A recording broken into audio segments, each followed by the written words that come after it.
गरुड़ पुराण के हिसाब से मरने के बाद आत्मा के साथ क्या होता है और जाने आपके कर्मों के हिसाब से आपको कौन सा नरक मिलेगा। हिंदू धर्म में अगर कोई इस दुनिया को छोड़कर चला जाता है तो उसके शव का अंतिम संस्कार उसे जलाकर किया जाता है। लेकिन ये सोचने वाली बात है कि व्यक्ति के अंतिम संस्कार के बाद उसकी मृत आत्मा के साथ क्या होता है। गरुड़ पुराण के अनुसार मृत्यु के बाद यमलोक से 2 यमदूत आते हैं और 24 घंटों के लिए आत्मा को ले जाते हैं। इन 24 घंटों में मृतक के सगे संबंधी मृतक के तन का अंतिम संस्कार और अन्य कर्म करते हैं। उन 24 घंटों में आत्मा को उसके द्वारा किए गए कर्मों को दिखाया जाता है। उसके बाद यमदूत आत्मा को वापस उसके घर छोड़ देते हैं। उसके बाद 13 दिनों यानी कि 13वीं तक आत्मा अपने सगे संबंधी के साथ अपने घर पर रहती है। इसके बाद आत्मा फिर से यमलोक चली जाती है। इसी के बीच आत्मा को 3 अलग अलग मार्ग दिखाए जाते हैं। पहला है अर्च मार्ग, जिसे देवलोक की यात्रा का मार्ग माना जाता है। दूसरा है धूम मार्ग, जिसे पितृलोक का मार्ग माना जाता है। और तीसरा है उत्पत्ति विनाश मार्ग, जो कि नर्क की यात्रा के लिए होता है। अपने पापों के हिसाब को निश्चित समय तक भोगने के बाद आत्मा को फिर से शरीर प्राप्त होता है। इतना ही नहीं, मृत्यु के बाद जीव आत्मा को यमलोक के मार्ग में कई प्रकार की मुसीबतों का सामना करना पड़ता है। इन मुसीबतों में से एक है यमलोक के मार्ग पर पड़ने वाली वैतरणी नदी। गरुड़ पुराण के अनुसार पुण्य आत्मा तो इस नदी को आसानी से पार कर लेती है, लेकिन पापी आत्मा इस नदी में बुरी तरह से पीड़ित होती है। गरुड़ पुराण में बताया गया है कि पक्षी राज गरुड़ श्री हरि से पूछते हैं कि हे प्रभु, मृत्यु लोक और यमलोक के बीच में जो वैतरणी नदी स्थित है, उस नदी से जीव आत्मा का क्या संबंध है और उसे इस नदी से किस प्रकार की सजा भुगतनी पड़ती है। तो भगवान श्री हरि ने जवाब में कहा कि हे गरुड़, जो भी पापी आत्मा इस नदी में प्रवेश करती है वह रक्त रूपी जल पात्र में रखे घी की तरह खोली जाती है। इस नदी का रक्त रूपी जल कीटाणुओं, मगरमच्छ और इनके जैसे हिंसक और मौस भक्षण आत्माओं से भरी हुई है। नदी में जैसे ही पापी आत्मा प्रवेश करती है तो वह 12 सूर्य के जितनी गर्मी के समान तपने लगती है। उसके कारण उस महाताप में पापी आत्मा चिल्लाते हुए दया के लिए बिलख बिलख कर रोने लगती है। जब वह ताप उससे सहन नहीं होता तब वह पापी आत्मा उस भयंकर रक्त रूपी जल में डुबकी लगाने लगती है। दोस्तों, गरुड़ पुराण के अनुसार जिन लोगों ने अपने जीवन में पाप किए होते हैं उन्हें नर्क भेजा जाता है, और जिन लोगों ने अपने जीवन में अच्छे कर्म किए होते हैं उन्हें स्वर्ग भेजा जाता है। बुरे कर्म करने वालों को नर्क में दंड दिया जाता है, और वही जो लोग अच्छे कर्म करते हैं उन्हें स्वर्ग में सभी तरह की सुख सुविधा के साथ रखा जाता है। गरुड़ पुराण में यह भी बताया गया है कि जिन आत्माओं को स्वर्ग की प्राप्ति होती है उन्हें यमराज खुद अपने भवन से स्वर्ग के द्वार तक छोड़ने जाते हैं, जहां पर अप्सराएं उनका स्वागत करती है। और वही जो लोग हमेशा सिर्फ अपने बारे में सोचते हैं और पूरे जीवन में किसी की मदद नहीं करते उन्हें नरक में स्थान मिलता है। गरुड़ पुराण में अलग अलग नरकों का भी जिक्र किया गया है, जहाँ पापी आत्माओं को अपने कर्मों की सजा मिलती है। इसके अलावा गरुड़ पुराण में अंधात्मत्सम नर्क के बारे में बताया जाता है। यह नर्क उन पति पत्नियों के लिए है जो अपने जीवन साथी को लाभ या उपयोग की एक वस्तु समझते हैं। इस नर्क में उनकी आत्मा को बहुत जोर से मारा जाता है। वही तमिश्रम नर्क में उन्हें भेजा जाता है जिन्होंने अपने जीवन में दूसरों के धन संपत्ति धोखे से हड्ड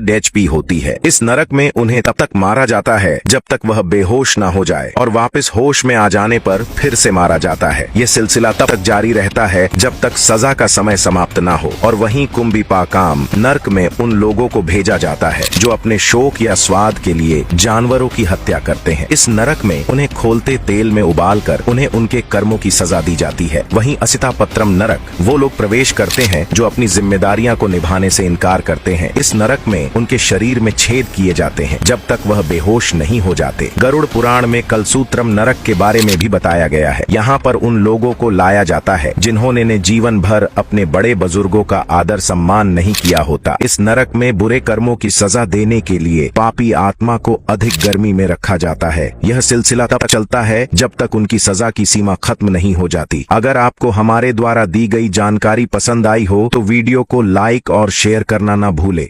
अब यहाँ तक वीडियो देख ली है तो फिर वीडियो को लाइक और शेयर करना बिल्कुल भी मत भूलना। धन्यवाद।